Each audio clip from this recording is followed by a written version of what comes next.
자, 수업하겠습니다. 안녕하십니까? 예, 반갑습니다. 자, 오늘 하고 이제 다음 주에 오전 한 2시 정도까지 해서 이론 총정리를 좀 해드릴 건데, 자료는 다 받으셨죠? 예, 그래서 이 자료 페이지 수로 21페이지 정도 되는데, 한번 보셨나요, 자료? 아, 예, 안 보셨어요? 예. 여기서 뭐 특별히 안 나오는 문제는 없을 거예요. 다 나올 겁니다, 이론은. 그러니까 요거를, 우리 시험 볼 때까지 몇 번 정도를 보실 거냐면, 몇 번 정도 보고 싶어요? 5번이요? 한 10번을 좀 보셔야 될 것 같은데, 예, 10번 정도 이렇게 보시면 될 것 같고, 처음에 보실 때는 시간이 조금 걸릴 수 있는데, 예, 2번, 3번 이렇게 회차가 이제 좀 거듭될수록, 훨씬 더 아마 그 빠른 시간 안에 이렇게 보실 수 있을 것 같아요. 자, 일단 자료에 대한 뭐 설명을 드렸고요. 여기 이제 끝에 보면 뭐 족보라고 되어 있잖아요. 이제 시험에 있어서 꼭 나오는 내용들만 좀 정리를 해 놓은 거니까 이 자료 신뢰하시고 보셔도 괜찮습니다. 여러분 선배들도 다 이 자료 가지고 다들 합격하셨어요. 이거 족보예요, 족보. 자, 이제 1편 한번 들어가 볼 건데, 제목이 조금 깨진 게 있는데, 이거 좀 깨진 거는 제가 좀 적어 드릴게요. 1번은 재정 목적이라고 되어 있고요. 그 공인중개사법을 만든 이유, 이렇게 이제 표현할 수 있겠죠. 그죠? 근데 공인중개사법을 만든 이유가 있는데, 여기 밑에서부터 위로 한번 읽어 볼게요. 공인중개사의 업무 등에 관한 사항을 정하여 전문성을 제고하고 부동산 중개업을 건전하게 육성함으로 인해서 국민 경제에 이바지한다. 자, 여기서 포인트 되는 단어 뭘까요? 여러분 다 알고 계신 건데 뭐가 포인트 될까요? 요 말이 좀 중요하죠. 공인중개사가 중요합니다. 그러니까 개업 공인중개사 이렇게 들어가면 안 되고 공인중개사. 왜 그러냐면 여기 공인중개사라고 해야 개공도 들어가고 또 누구도 들어가요. 소공도 들어가죠. 그죠? 그래서 그렇게 공인중개사의 업무에 대해서 정해서 전문성도 제고하고 중개업을 건전하게 육성함으로 인해서 국민 경제에 이바지하고자 한다. 혹시라도 재정 목적이 출제가 된다면 이 자리에 함정이 걸릴 거예요. 개공 뭐 이렇게 이거 좀 조심하시면 되겠고요. 자, 밑에 이제 OX 문제가 있는데 OX 문제 한번 좀 볼게요. 공인중개사법은 건전한 거래 질서 확립을 위해 제정되었다라고 했는데 이 거래 질서 확립하고 좀 관련이 있어 보이기는 한데 재정 목적 안에 거래 질서는 안 들어가 있죠. 그죠? 네, 그러면 이 첫 번째 문제는 OX, X가 되겠죠. 이렇게 이제 OX 표시하시면 되겠고요.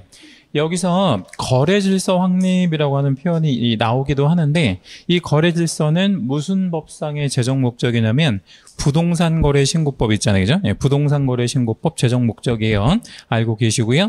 자, 두 번째 테마가 용어의 정의가 있는데 이 용어의 정의는 별을 2개만 좀 잡아주시고요. 자, 우리 이제 중개사법은 용어를 가지고 문제 함정을 아주 잘 거는 편이에요. 그래서 용어를 많이 있지도 않죠. 딱 6개밖에 없으니까 완벽하게 여러분 걸로 숙지하실 수 있도록 그렇게 하셔야 될 겁니다. 지금 보여지는 화면이 조금 작은가요? 조금 작으면 확대를 좀 시켜봐 드릴게요.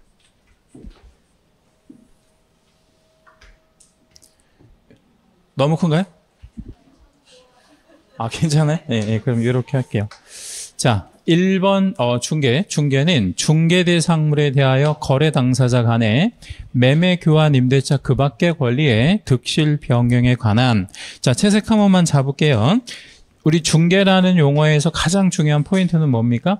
행위를 알선한다라는 게 가장 중요한 포인트가 되겠죠. 행위를 알선한다. 자, 그러면 제가 역으로 한번 질문 드려볼게요. 여기서 말하는 행위는 어떤 행위인지 문장 안에서 한 번만 찾아볼게요. 우리 많이 해봤던 거잖아요. 이 행위가 뭐죠? 매매, 교환, 임대차, 그 밖의 권리의 득실 변경을 시키는 행위를 말하고 그 행위를 뭐 하는 게 중개예요? 알선. 알선한다는 건 소개, 알선, 소개, 이렇게 한다라는 얘기가 되겠죠. 자, 두 번째 공인중개사는 이 법에 의한 공인중개사 자격을 취득한 자. 여기도 우리 채색 하나만 잡을게요. 자격을 취득한 자를 공인중개사 이렇게 표현을 합니다. 요 자격을 취득하는 거하고 등록을 하는 거하고는 조금 다르죠, 그죠? 예, 그래서 요거 4번하고 이제 2번하고 좀 차이가 난다는 거 알고 계시고. 자, 3번의 중개업. 중개업이 되기 위해서는 세 가지 요소가 필요한데, 첫째는 다른 사람의 뭐 있어야 돼요? 의뢰 꼭 있어야 되고요. 예, 일정한 뭐를 받아야 되냐면, 보수를 받아야 됩니다. 그리고 중개를 뭘로 행할 건? 업으로 행할 건. 예, 요게 이제 중개업의 3요소가 된다. 이렇게 정리해 주시면 되겠죠. 자, 4호에 개공 나오는데, 개공은 이 법에 의하여 중개사무소 무엇 한 자입니까? 개설 등록을 한 자. 이렇게 정리해 주시면 되고요. 자, 일단은 여기 4호까지 핵심어 한 번만 다시 한 번만 잡아볼게요. 1호하고 3호의 차이점. 1호하고 3호의 차이점 한 번만 얘기해 주실래요? 1번하고 3번의 차이점. 업이냐, 업이 아니냐. 예, 근데 업이 되기 위해서는 몇 가지 요소가 필요한 거죠? 세 가지. 예, 그게 다시 한번 정리하면 의뢰, 보수, 요 포인트 잘 잡고 계시고요. 중개와 중개업은 좀 다른 개념이다라는 거 알고 계셔야 되고. 자, 두 번째 질문은 2호하고 4호. 그러니까 2번하고 4번의 차이점이 뭐예요? 2번하고 4번의 차이점. 등록을 했냐 안 했냐. 예, 그러니까 여기서는 뭐는 안 했다는 거예요. 여기는 2번은 등록은 안 했다. 그러니까 뭐만 취득했다. 자격만. 반면에 4호는 뭐를 했다는 뜻이죠? 등록을 했다. 등록을 했다. 예, 그럼 얘는 자격은 없는 거예요? 아니면 있는 거예요? 자격에 대해서는 모르겠죠. 왜 우리가 자격은 모르냐면 여기 개공은 어떤 개공도 있냐면 부칙 개공도 있고 또 법인인 개공도 있으니까 여기서 꼭 자격이라는 개념 여기다 결합시키면 안 돼요. 말 그대로 여기는 뭐만 한 자 이렇게 생각하시면 돼. 등록. 예. 여기는요 자격. 요 포인트 잘 잡고 계시고. 자, 다섯 번째 소공. 예, 소공은 개공에 소속된 공인중개사입니다. 소속된 공인중개사. 가로에 보니까 개공인 법인에, 여기서 법인인 개공이 존재한다는 거 알 수 있죠? 사원 또는 임원으로서, 이 사원 또는 임원은 직급이 높은 낮은, 아주 높은 자들이고요. 그 차원 또는 임원으로서 공인중개사인 자를 포함한다. 이 자리 포함하는 게 맞는 거예요. 그죠? 제외한다 그러면 얘가 어디 갈 데가 없잖아요. 이게 포함한다 맞고. 그래서 소공이 하는 일은 한 가지, 두 가지. 두 가지. 그거 채색 한번 해볼게요. 첫째 뭡니까? 중개 업무를 수행하는 거 일단 할 수 있고, 두 번째 얘가 뭘 할 수 있어요? 중개 업무를 보조하는 업무를 또 할 수가 있습니다. 자, 여섯 번째 중개보조원. 중개보조원의 포인트는 여기가 아주 중요하죠. 공인중개사, 인자, 아닌자. 아닌자. 그러니까 자격 있는 친구는 자격이 있다 그러면 뭐가 되거나 개공이 되거나 소공이 되거나 이렇게 해야 되는 거고, 여기는 자격이 없는 자여야 합니다. 그래서 공인중개사 아닌 자로서 개공에 소속되는 건 소공이나 중개보조원이나 똑같죠.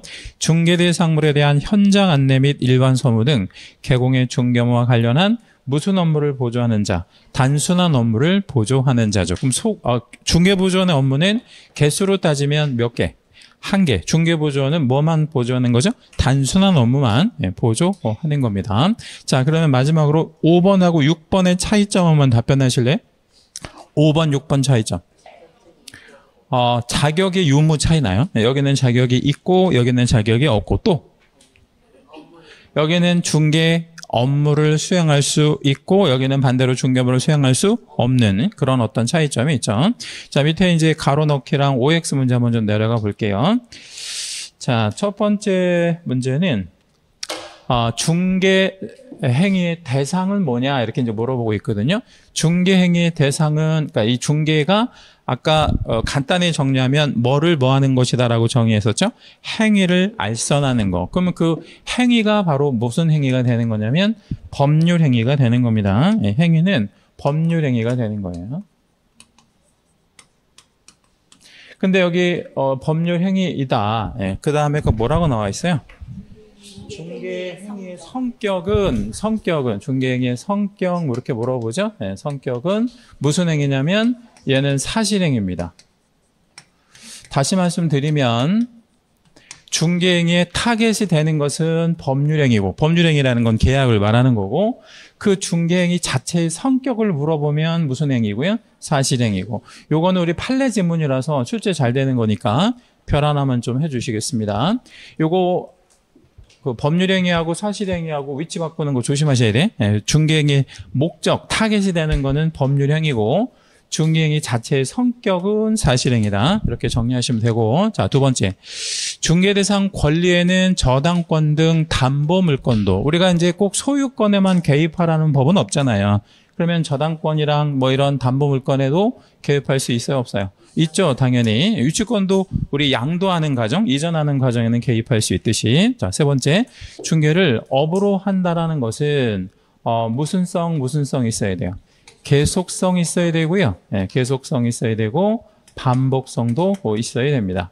계속성과 반복성을 갖추는 행위, 이거를 중개를 업으로 한다라는 얘기겠죠. 자, 요거 두 번째 문제, 세 번째 문제 다 별 잡을게요. 이거 다 알고 계셔야 되는 겁니다.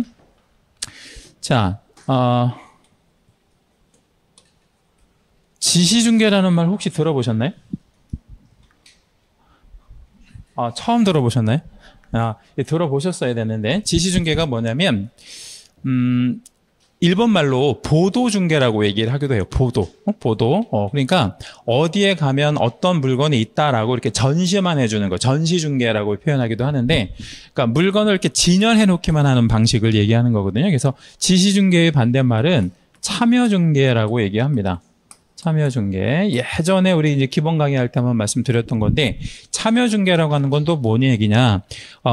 적극적으로 그 양 당사자 사이에 참여를 해서 거래 계약을 끌어내는 중개. 예, 그러니까 적극적인 어떤 중개 방식을 우리는 참여 중개 방식이라고 얘기합니다. 우리나라 전통 중개는 지시 중개, 참여 중개. 이 참여 중개 방식입니다. 예, 이거. 예. 서양이나 일본 같은 경우에는 지시 중개가 있고요. 자, 일방 중개가 있고, 일방 중개의 반대말은 무슨 말일까요? 쌍방 중개가 있습니다. 일방 중개의 반대말은 쌍방 중개가 있는데, 얘 시험에 잘 나오죠. 일방중개에다가 우리 채색별 하나만 잡을게요. 일방중개라는 말이 무슨 얘기냐면, 한쪽의 의뢰만 있어도 된다, 아니면 반드시 양쪽 의뢰가 있어야 된다.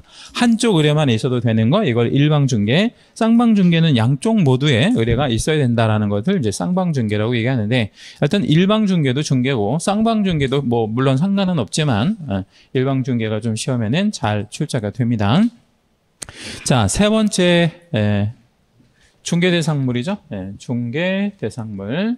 여기도 우리 별 하나만 잡고요. 중개대상물도 뭐 해마다 1번 아니면 2번에 출제가 됩니다. 자, 여러분 본 시험장에 가시면 1번 문제에서 우리가 뭘 볼 수 있냐면 용어의 정의 문제 볼 수 있고요. 2번 문제에서 뭘 볼 거냐면 중개대상물 이렇게 볼 거예요. 이제 3번 문제에서 이제 뭐 시험에 관련된 뭐 이런 거 이제 말 그대로 순서대로 이제 그렇게 나오겠죠. 그러면 1번 문제 가볍게 풀고 2번 문제 가볍게 푸는 수험생과 1번 문제하고 2번 문제에서부터 막 그 휘말려 가지고 이거 내가 뭐를 공부했지 그동안? 뭐 이렇게 생각을 하기 시작하면 그 시험은 끝났다고 봐야 되는 거죠. 그렇죠? 예. 그러니까 요 중개대상물 용어 이쪽 파트는 꼭 득점하실 수 있도록 이렇게 하실 수 있어야 됩니다. 자, 일단 중개대상물이 되려면 세 가지 요소가 필요해요. 첫째는 뭐가 있어야 되고 규정이 있어야 되고요. 두 번째는 사적 거래가 가능해야 되고, 그리고 세 번째는 중개 행위가 개입될 수 있어야 돼. 도와줄 수 있어야 된다. 이런 뜻입니다. 그러면 여기 이제 CF라고 되는 건 이제 반대 예외인데, 어업재단 선박 같은 거 이런 거는 중개대상물이 안 되거든요. 특히 선박 같은 거 좀 잘 나오죠. 선박은 사고 팔 수가 있어요. 여기 사적 거래가 가능해요. 선박은 더군다나 선박은 부동산이라고 취급되어질 수도 있어요. 20톤 넘어가면 등기 능력도 있고요. 그럼에도 불구하고 선박이 중개대상물이 안 되는 이유는 선박이 뭐가 없는 거예요. 규정이 없는 거예요. 네, 그렇게 생각하시면 되겠고, 국유재산이라고 하는 거는 누구의 재산을 국유재산이라고 그래요? 국가의 재산은 일단 안 판단 말이에요. 안 파니까 그게 뭐예요? 사적 거래가 안 되기 때문에 안 된다. 뭐 이런 얘기가 되겠고요. 그 다음에 일신 전속적인 권리. 일신 전속적이다라고 하는 것은 누구한테만 있어야 된다는 얘기예요. 그 사람에게만. 예를 하나만 좀 들어봐 드릴까요? 우리 알고 있는 것 중에서 분묘기지권 있잖아요. 네, 분묘기지권.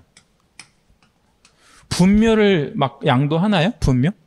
야, 우리 아버지 묘자리 참 좋은데 사갈래? 예, 이거는 안 하거든요. 그러니까 분묘기지권도 양도성이 없는 거예요. 그럼 이런 분묘기지권 같은 거는 중개 개입 가능성이 없다. 이렇게 정리해 주시면 됩니다. 경매행위, 이 경매행위는 뭘로 이제 이루어지는 거냐면 법률의 규정에 의해서. 그러니까 우리가 여기에 개입할 여지는 없는 거죠. 요렇게 출제가 되어지는 경우는 하나 좀 조심하셔야 될 것 같아요. 여기다 하나 좀 적어봐 드릴게. 부동산 경매의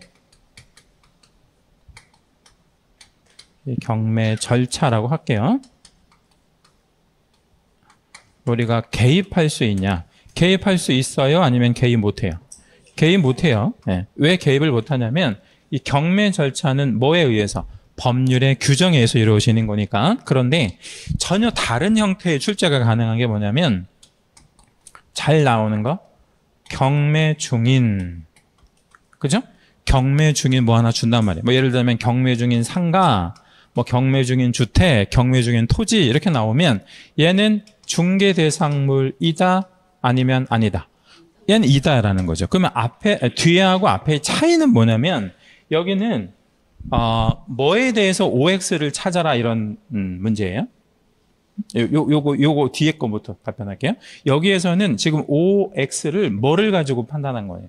경매라는 단어를 가지고 판단했어요? 상가라는 단어를 가지고 판단해요? 상가. 그러니까 여기서는 포인트가 경매가 아니고 상가라는 거예요. 상가니까 중개할 수 있지 뭐. 중개 대상물인데. 근데 여기서는 경매 절차가 포인트란 말이에요. 경매 절차는 내가 이래라 저래라 개입할 여지가 없는 거예요.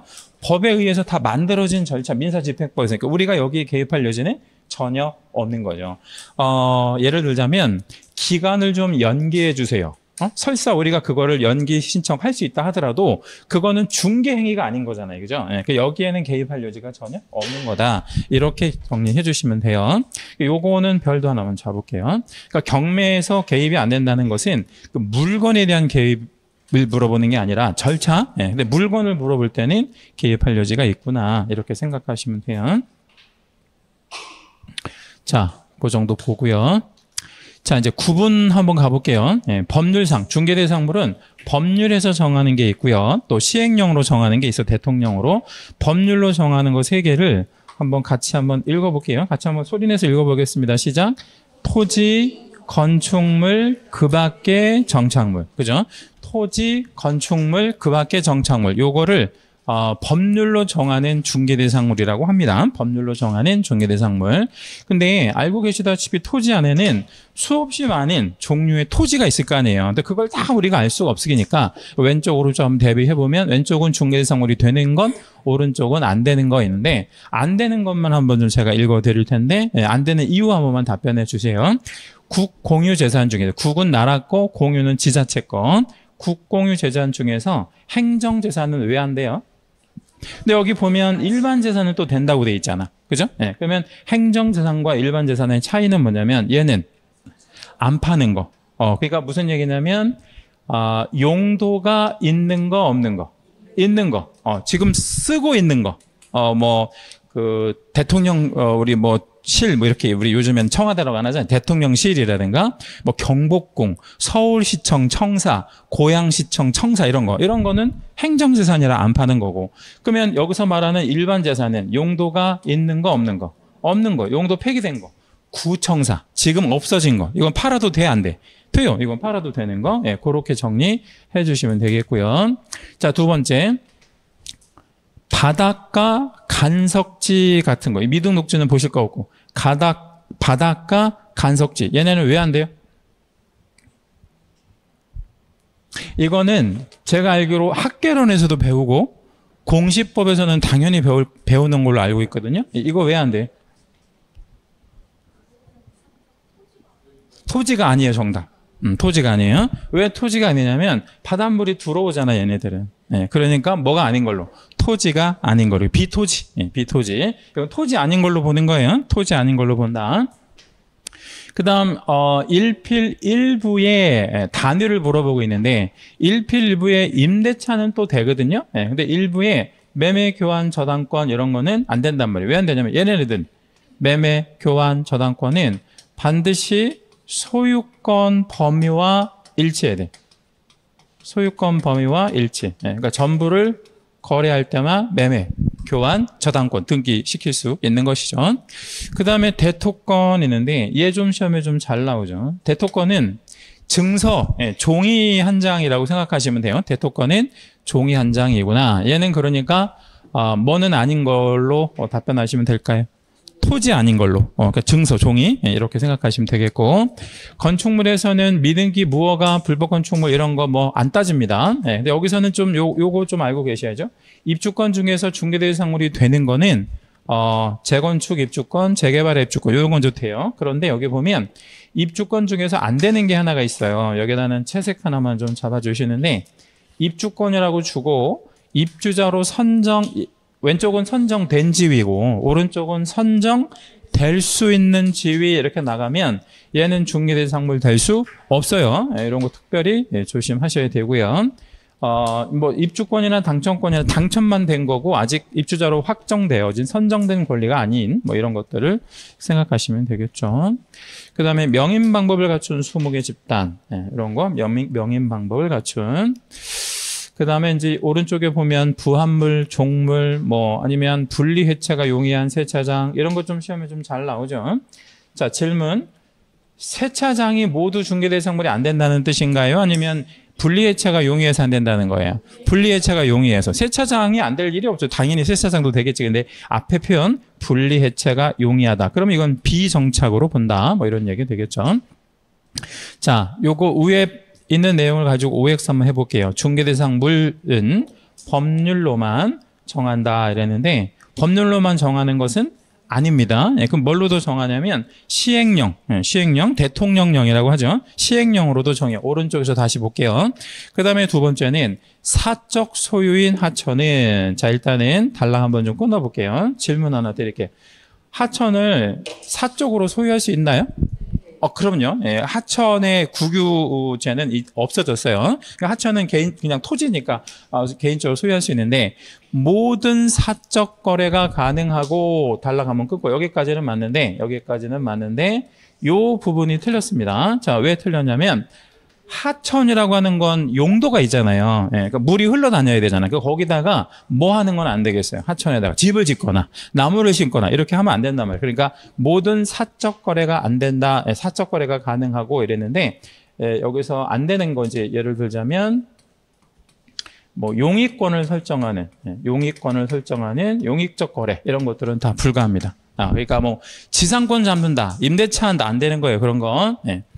중개대상물이 된다. 얘는 또 괜찮아. 얘는 맞아. 근데 가운데 게 틀렸어요. 그러면 하천 가지고 거래할 수 있는 거는 뭐냐면 이 용익적인 거래 빼고 다 돼. 용익적인 거래 빼고 뭐가 있냐면 매매, 교환, 저당권 이런 건 다 잡을 수 있어요. 자, 세 번째. 입주권의 경우 입주자로 선정된 지위이면 여기다 우리 채색 하나만 잡아요. 입주자로 선정된 지위이면 중개대상물이 된다. 중개대상물 됩니까? 예, 중개대상물이 된다. 포인트는 뭐냐면 입주권을 가지고 판단하지 마시고요. 뭘 가지고 판단할 거예요? 입주자로 선정된 지위, 선정된 거냐 아니면 될 수 있는 거냐 이렇게 판단하시는 게 맞겠죠. 자, 이제 시행령으로 보는 중개대상물을 좀 한번 좀 보여드릴 건데 시행령을 같은 말로 뭐라 그래요? 대통령령. 그러니까 법률로만 정하는 게 아니고 대통령령으로도 정하고 있다. 여기도 우리 채색 하나만 잡아주실 건데 같이 한번 읽어가면서 할게요. 시작. 임목, 광업재단, 공장재단. 이렇게 세 개는 시행령으로 법률로 정하는 게 아니고 시행령으로 정하고 있어요. 자, 그러면 임목이라고 하는 거는 명인 방법하고는 차이가 좀 있잖아요. 임목은 뭐 된? 등기된. 여기는 등기가 된. 근데 그렇게 따지면 얘네도 등기가 된 건가요? 공장재단, 광업재단도 다 등기가 된 거죠. 그러니까 시행령에서 우리가 다루는 중개대상물들은 모두 등기가 된 그런 애들이에요. 얘가 이제 등기를 할 때 전부여도 괜찮고 한 필지 전부, 일부여도 괜찮아요. 수종에 제한 없다. 수종은 무슨 말일까요? 수종이. 나무의 종류, 수량 이런 것도 제한 없어요. 몇 그루 이런 거 상관없고 토지와는 별개로 취급된다. 얘는 우리 채색 한번 해주시고요. 별도 하나만 잡을게요. 임목은 마치 건축물처럼 별개의 부동산이에요. 다시 한번 임목은 부동산이니까요. 부동산이에요. 뭐로부터 독립한 부동산. 토지로부터 독립한 부동산이에요. 다시 한번 임목은 부동산입니다. 토지로부터 독립한 부동산이에요. 제가 부동산이라고 말씀드렸어요. 그럼 광업재단, 공장재단도 부동산인가요? 예, 이것도 다 부동산이에요. 우리는 부동산만 중개하는 거예요. 동산 중개하지 않아요. 다 부동산입니다. 다 부동산. 근데 우리 민법에서는 이런 거 안 배웠잖아요. 민법하고는 좀 다른 거예요. 이거는 임목법에서 부동산이라고 정의하고 있고, 이거는 공장재단 저당법에서 부동산이라고 정의하고 있는 거예요. 다 부동산입니다. 여기 보면 반드시 소유권만으로 구성할 필요는 없다. 자, 그러면 소유권만으로 구성할 필요 없다. 그러면 소유권도 구성할 수 있어요, 없어요? 있죠. 소유권만으로 이랬으니까. 플러스 돈 되는 권리 뭐가 있을까요, 그러면? 지상권, 뭐 200년짜리 지상권 이런 거 묶으면 되겠죠. 그래서 이렇게 여러 가지 권리로 묶을 수 있는 게 공장재단, 광업재단이구나. 이렇게 묶어놓은 공장재단, 광업재단 이런 것들은 저당권의 목적이 되기 위해서 묶어놓는 거죠. 그러니까 쉽게 말하면 저당을 잡는다는 얘기는 뭐를 받으려고, 대출 좀 땡기기 위해서 등기를 해놓은 거구나, 이렇게 생각하시면 되겠고요. 요거 세 가지 공통점은 모두 등기가 됐으니까 등기된 단위로 일체로만 거래해야 돼. 부분적으로 이렇게 거래해서는 안 됩니다. 네, 예외가 하나 있습니다. 어떤 예외가 있냐면 저당권자가 동의하면 공장재단에서 분리된, 딱 떨어뜨려서 뭐 하나만을 중개하는 거, 공장만을 중개하는 거 가능한데, 요게 조건이 있어요. 누가 동의해야만 되는 거예요. 저당권자가 동의하지 않으면 분리 자체가 불가합니다. 분리한 전제 하에서 공장만의 임대차 가능하다. 자, 공시로 한번 넘어가 볼 건데, 임목에 대한 공시는 임목 등록 원부라는 걸로 공시하는데, 이 원부는 같은 말로 대장이라고 생각하시면 돼요. 자, 우리 토지를 등기하려면 반드시 무슨 대장이 있어야 돼요? 토지 대장. 건축물 등기하려면 뭐가 있어야 돼? 건축물 대장. 이것도 마찬가지예요. 이거 임목 등기하려면 임목 등록 원부라는 게 있어야 되고요. 원부 있으면 등기를 할 수가 있고요. 여기는 표제부, 갑구, 을구. 을구는 왜 만드는 거냐면 뭐 때문에요? 저당권 때문에. 그리고 이 임목이 씌워져 있는 토지 등기부 표제부에다가 임목의 등기번호, 임목의 번호를 공시해 줌으로 인해서 지상에 있는 나무가 말하자면 임목인지 아닌지, 그냥 잡목인지 이거를 공시해 준다, 이런 얘기입니다. 우리 임목이 자라는 토지 등기부를 통해서 임목인지 확인할 수 있어요, 없어요? 있죠. 자, 그럼 다시 임목이 자라고 있는 토지 대장이나 임목 대장을 통해서는 어떤 정보도 확인할 수 없어요. 다시 한번요. 임목이 자라고 있는 토지 대장을 통해서는 아무것도 알 수가 없어요. 근데 임목이 자라고 있는 토지 뭐를 보면, 등기부를 보면 임목인지 아닌지 알 수 있어요. 이거 좀 조심하셔야 돼. 토지 대장, 임야 대장에는 임목에 대한 사항을 등록하지 않아요. 이것도 개정된 거라 좀 알고 계셔야 되는데, 그러면 토지 대장, 임야 대장에서는 뭐만 등록하는 거냐? 말 그대로 공시법에서 배우신 대로 뭐에 대해서만, 토지만, 이건 토지에 대해서만 등록하는 장부예요. 그러니까 이거 조금 조심하셔야 되고, 그 다음 오른쪽에 보면 공장, 광업재단, 등기부, 표제부, 갑구, 을구 뭐 이런 형태로 이제 오는데, 요 을구는 반드시 10달 10월 내에 와야 됩니다. 10월 내에. 그러니까 이게 무슨 얘기냐면 공장재단에는 기계 장비 같은 것도 들어가잖아요. 알고 계시다시피 기계, 장비, 설비 이런 거. 근데 원래 기계나 장비 같은 거는 등기 능력이 없잖아요. 그죠? 웬만한 기계 장비는. 근데 이거를 등기를 해주는 이유는 뭐 잡아라. 저당권. 네. 근데 그 저당권이 막 1년, 2년, 3년 지속되어지도록 안 잡히면 의미가 없잖아요. 그러니까 얼마 안에 잡아야 된다. 10월 알고 계시고요. 등기가 있는 것은 해당 등기 사항 증명서, 해당구 사항란. 여기다도 우리 채색 하나만 잡을 건데, 해당구 사항란에다가 채색 잡으시고요. 이거 무슨 얘기냐면 소유권은 등기가 되는 거예요, 안 되는 거예요? 여기서 우리 아까 소유권만으로 구성할 필요 없다 해서 소유권은 등기가 되죠. 그러면 얘가 등기가 되면 무슨 구에 표시를 해요? 갑구. 이 어느 물건 갑구에 보면 이 물건은 공장재단에 편입돼 있어, 이렇게 표시를 하겠죠. 그러면 지상권도 등기가 있는 거예요, 없는 거예요? 있는 거죠. 네, 그럼 얘가 등기부 무슨 구를 떼어보면 을구. 을구를 떼어보면 을고를 떠보면 이 토지가 어느 공장재단에 편입돼 있다는 게 나올 거 아니에요. 그러니까 여기서 보면 해당구라는 거는 묶이는 권리가, 그죠? 예, 여기 속하는 권리가 소유권일 때는 해당구가 뭐예요? 갑구, 그 다음에 소유권 이외에 걸리면 을구가 되는 거죠. 그래서 그렇게 해당구라는 개념은 그 개념이에요. 예, 그래서 이거를 그 취지를 기재함으로 인해서 공시성을 높인다. 이렇게 생각하시면 되고요. 자, 밑에 첫 번째 문제는 공장 및 광업재단 저당법상 공장 및 광업재단의 저당권은 보전 등기하고, 그러니까 이 공장재단, 광업재단 보전 등기하고 얼마 안에 저당권 설정 등기가 꼭 와야 된다 그랬죠? 10월, 10달 이내에 와야 된다. OX? 1년으로 돼 있어요. 그럼 이건 X. 1년으로 돼 있으면 10달이 맞습니다. 10달. 10달이 맞으니까 이거 10달로 좀 바꿔주시고 10월. 틀린 거. 자, 두 번째. 공장 및 광업재단으로 편입된 물건은, 자, 편입됐다라는 거는 여기에 속했다 이런 뜻이에요. 여기에 속했다. 절대로 분리될 수 없다. 자, 이렇게 한번 생각해 볼게요. 여기다가 적읍시다. 여러분이 자동차가 한 대가 있는데 고가의 자동차가 하나 있거든요. 근데 이거를 공장재단에다가 편입을 시켜버린 거야. 자동차가 있는데 공장재단에 편입을 했어요. 그런데 내가 타고 다닐 차가 필요해서 야, 자동차 빼갖고 올게. 이렇게 할 수 있다, 없다? 없다. 자, 왜 없냐면 왜 없을까요? 이거 맞추시면 제가 천재라고 얘기해 드릴게요. 응? 여기 묶여있는 자동차를 내가 마음대로 가져올 수 없는 이유. 저당 잡혀서 그런 거야. 그러니까 여기에 딱 잡히는 순간 저당이 잡혀버리잖아요. 저당권이. 그럼 저당이 잡혔다는 거는 누군가가 뭐를 갖고 있는 거예요? 제한 물권을 갖고 있으니까 내가 내 마음대로 갖고 올 수가 없다는 거지. 그래서 분리될 수 없는 게 맞아요. 저당권 때문에 그런 거야. 대신 자, 누가 동의를 해주면 저당권자가 이거 빼. 자동차 타고 다니는 거 빼. 상관없어. 이렇게 하면 상관은 없는데 저당권자가 동의하지 않으면 일절 뭐 할 수 없다. 분리할 수 없다. 그런 맥락으로 이해하시면 됩니다.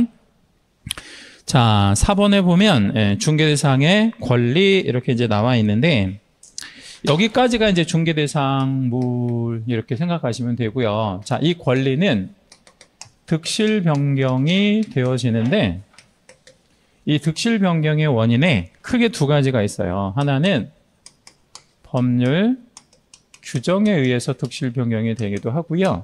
또 하나는 법률 행위에 의한 득실 변경도 있기도 해요. 그쵸? 자, 우리 그러면 하나씩 예를 좀 들어드리면 상속은 어디에 들어가? 상속. 규정 아니면 행위? 규정. 여기 이제 상속은 여기에 들어가겠죠.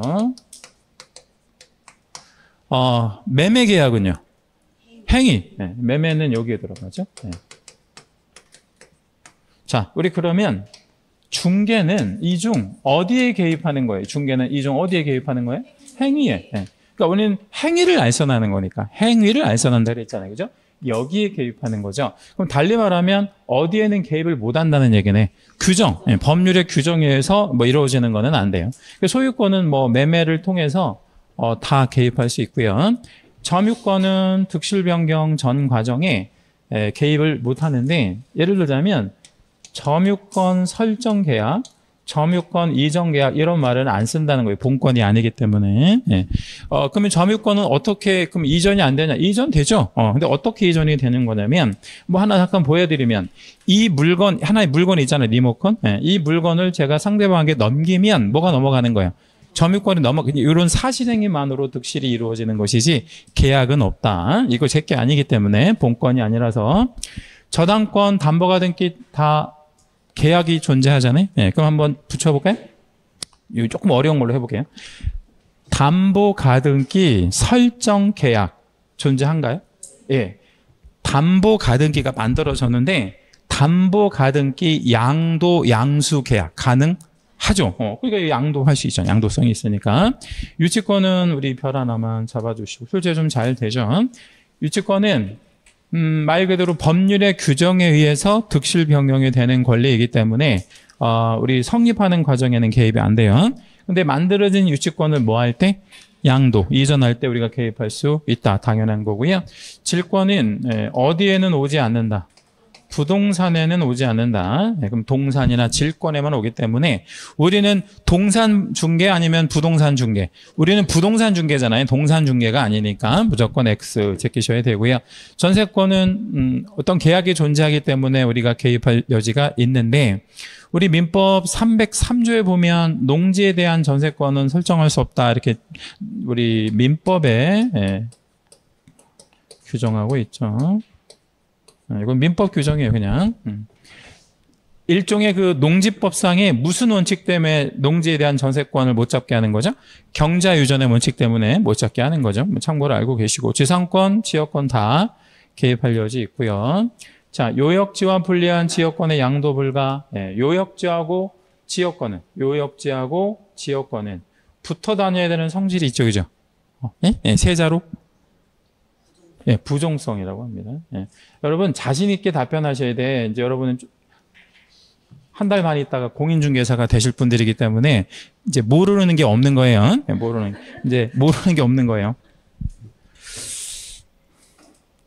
환매권, 환매권도 권리인가요? 그럼요. 환매권도 권리예요. 그래서 득실 변경 다 개입할 여지가 있는데. 환매권을 가지고 우리 재매매하는 거, 이 환매권을 가지고 재매매하는 거는 일종의 형성권이기 때문에 환매권을 가진 자가 우리 일방적으로 행사하는 것이죠. 상대방의 동의를 구하지 않는 거라서 요거는 개입할 여지가 없습니다. 개입할 여지 자체가 없고 임차권 다 되고 얘도 채색 하나만 잡아주세요. 법정지상권. 이거 좀 잘 나오는데 법정지상권은 유치권하고 똑같아요. 개념이 어떤 의미에서 똑같으냐면 법률의 규정에서 만들어지는 지상권이에요. 그러니까 개입할 여지가 없죠. 근데 이미 만들어진 법정지상권을 뭐하는 과정에 이전, 양도하는 과정은 일단 가능한지를 잘 물어봐요. 가능합니다. 분묘기지권은 아까 무슨 성이 있다라고 말씀드렸죠. 아까 왼쪽에서 일신전속성. 일신전속성을 가져요. 오로지 누구에게만 전속적인 권리예요? 두 글자. 큰아들. 장손 아니고 종손. 종손. 장손하고 종손은 조금 다른 개념입니다. 자, 이제 금전채권인데 이 금전채권이라고 하는 거는 쉬운 말로 표현하면 뭐 할 돈, 받을 돈. 그러니까 금전채권이니까 받을 돈 뭐 이런 뜻이잖아요. 그러니까 이거 돈이니까 중개 대상 권리에 해당하지 않는다. 예, 별. 요거 판례라서 출제 좀 예상이에요. 금전채권은 받을 돈. 자, 그러면 여기다 우리 이렇게 한번 전개해가지고 이렇게 한번 여쭤볼게요. 금전채권만 딱 물어보는 거잖아요. 그럼 얘는 중개대상 권리가 될 수 없어. 이건 부동산이 아니잖아. 이게 금전이라는 개념이. 근데 금전이랑 플러스 저당권이랑 동시에 이루어진다 이거죠. 동시에. 이렇게 딱 주고 이제 문장의 의미는 뭐냐면 금전 소비대차 약정에 개입하여 부수하여 뭐가 이루어져? 저당권 이런 식으로 주는 경우가 있단 말이에요. 그럴 때는 여기에는 중개가 개입할 여지가 있다 없다. 이건 개입할 여지가 있는 거예요. 뭐 금전에 아니면 저당권에. 정확히 말하면 저당권에. 그러니까 이거 좀 조심하셔야 돼. 다시 말씀드리면 이 표현 없이 그냥 딸랑 금전채권 하나 이렇게 딱 주고 중개할 수 있냐? 안 되고 당연히. 근데 저당권이랑 같이 설정되면 이 중개는 우리 여기에 개입하는 거죠. 여기에. 요 저당권에. 왜냐하면 저당권이 부동산에 설정이 될 테니까요. 5번 제목이 뭔가요? 개공의 비교. 개공 비교. 개공의 비교. 자, 개공의 비교. 지금 우리 이론 총정리 강의가 오늘이 두 번째인가요? 오늘이 처음이요? 오늘 화요일 아닌가? 그죠? 오늘 화요일이죠. 어제는 뭐 하셨어요? 어제 백선 했어요? 이론 오늘 처음 하는 거예요? 예. 그러면 이제 앞으로 다음 주든 언제든 다른 과목도 다 할 텐데, 사실 이 자료가 중개사법만 21페이지고 다른 자료까지 하면 얼마나 돼요? 굉장히 많죠. 그래서 제가 뭐 말씀드리려고 하냐면, 지금 여러분 이제 자료 욕심 부리고 그러면 안 돼요. 예. 그러니까 있는 자료 뭐 할 때예요? 버릴 때라고. 그래서 다 버려버리고 그냥 하나 정도. 나 이거는 도저히 못 버리겠어. 너무 많이 정들어가지고. 나는 그리고 이거 시험 끝나도 계속 가지고 있을 거야. 그런 자료 하나만 남기고 버리든 아니면 버리는 게 아까우면 박스에다 넣어놓고 앞으로 9월 이후에 10월까지 나올 자료만 가지고도 여러분 보시는데 벅차니까 자료 욕심은 안 내는 걸로 하시고 새로운 자료는 이제 우리 학원 정식 커리로 나오는 거 제외하고는 보시지 않는 게 좋습니다. 시간도 없고요. 자, 일단 이제 5번 박스 한번 들어가 볼 건데 법인 개공 공개가 있고 부칙 개공이 있는데 신규 등록 다 가능하죠. 이 신규 등록이 가능하다는 건 이렇게 한번 제가 질문 드릴게요. 여러분이 이번 올해 시험에 합격하시면 법인인 개공 될 수 있고 공인중개사인 개공도 될 수 있어요. 근데 뭐는 안 돼? 부칙 개공은 안 되는 거예요. 왜 부칙 개공은 될 수가 없어요? 이 사람들은 신규 등록을 안 시켜준다. 그 얘기는 무슨 얘기냐면 뭐만을 가지고 있다. 기득권자다 이거죠. 기득권. 그러니까 1985년 이전으로 돌아가야 돼 우리가. 그죠? 돌아갈 수가 없는 거죠. 시간 여행할 수가 없잖아요. 그죠? 85년 이전으로 돌아간다면 돌아가고 싶은 분. 나는 85년 태어날 때도 안 왔으면 그래도 한번 궁금하잖아. 85년 전에 인간들이 어떻게 살았을까? 어떤 모습일까? 뭐 이런 거 궁금할 수 있잖아. 85년 전으로 시간 여행 할 수 있다면 가실 분. 두 분밖에 안 계시네. 저는 안 가고 싶어요. 별로. 별로 안 가고 싶어요. 오히려 미래로 가고 싶기는 해. 뭐 2050년 이렇게. 오히려 미래로. 자, 쓸데없는 얘기고요. 자, 두 번째, 업무 지역은 법인은 전국, 공인중개사인 개공도 전국인데 부칙 개공은 어디에서만 할 수 있냐면 어디서만 할 수 있어요? 시도 안에서만. 여기 채색 하나만 붙여 주시겠습니다. 시도 안에서만 할 수 있대. 그런데 이게 예외가 좀 있나요? 예외 없나요? 예외 있습니다. 예외 한번 여기다 적어 볼게요. 예외. 세 가지가 개입돼야 되는데 세 가지가 뭐예요? 망에 가입 플러스 망에 가입만 하면 안 되잖아요. 이용, 이 망을 이용해야 되고 플러스 공개. 그러니까 올라와 있는 거. 좀 쉽게 말씀드리면 어디에 있는 물건, 인터넷에 있는 물건. 이 인터넷에 있는 물건은 어떻게 중개할 수 있냐면 전국적으로 중개할 수 있다. 요거는 망에 올라와 있는 물건은 전국적. 원칙은 시도 안내로 제한되지만 가입, 이용, 공개 이 세 가지 요건이 충족되면 전국으로 확대. 실무교육 법인에서는 누가 받냐면 사원 또는 임원, 전원이 받습니다. 여기 전원에다 별 3분의 1 받는 거 아니라는 거 조심하시고요. 그 다음에 공개는 개공 본인이 받으면 되고 부칙 개공은 해당 없음이라고 되어 있는데 왜 해당이 없냐면 우리 부칙 개공이 먼저 됐을까요? 실무교육이라는 제도가 먼저 만들어졌을까요? 인양반들이 먼저 개공이 된 거예요. 그러니까 이 제도는 나중에. 그래서 부칙 개공은 연수교육은 받아야 되는데 실무교육은 안 받아요. 단 연수교육은 받아야 돼. 연수교육은 요거는 의무는 있어요. 연수교육 의무는 있지만 실무교육은 대상 자체가 아닙니다. 신규 등록을 안 하니까. 법인은 몇 개의 업무만 할 수 있는, 이게 뒤에 또 나올 건데, 중개업 포함하면 몇 개? 7개, 제외하면 6개. 이거 이제 겸업 업무라고 하죠. 공인중개사인 개공은 겸업 제한이 없어요. 개인들은 역시 부칙 개공도 없는데, 다만 우리 그 부칙 개공은 경매, 공매 못 합니다. 이거 왜 못 하냐면, 변호사법 위반이에요. 중개사법에서 못하는 게 아니고 자격이 없기 때문에 이 사람들은 하면 안 됩니다.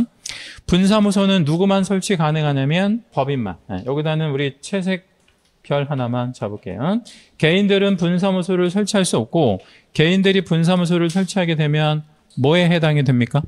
이중사무소로 봅니다.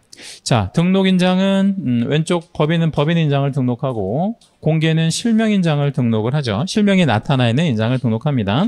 그리고 우리 부칙개공도 실명인장을 등록을 하겠죠. 사무소 명칭에는 몇 자나 몇 자의 문자를 사용해야 됩니까? 8자나 5자. 똑같죠? 근데 여기는 요거를 사용하면 안 돼. 요거. 부칙개공은 8자. 왜 안 되죠? 자격이 없으니까. 그럼 사용했다. 제재 있겠죠, 그죠? 제재는 둘 중에 하나. 1년 1천 아니면 백과태료. 요거는 100만 원 과태료밖에 없어요. 1년 1천 아닙니다. 특별히 조심하셔야 돼요. 그러면 명칭과 관련해서 형벌을 받는 애들도 있어요. 그죠? 1년 1천의 형벌을 받는 애들은 어떤 애들이에요? 아닌 자, 개공 아닌 자들이 1년 1천의 형벌을 받습니다. 그러면 우리 부칙개공은 어떤 문자만 사용해야 됩니까? 부동산 중개 이런 문자만 사용해줘야 됩니다.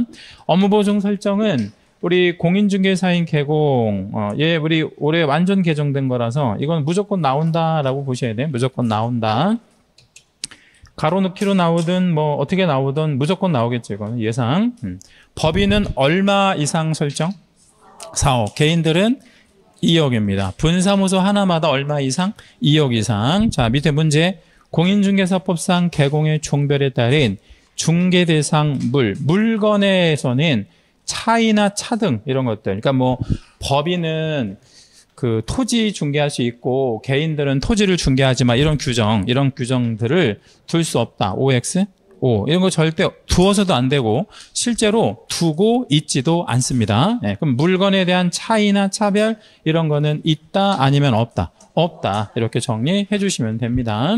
잠깐 쉬었다 하시겠습니다.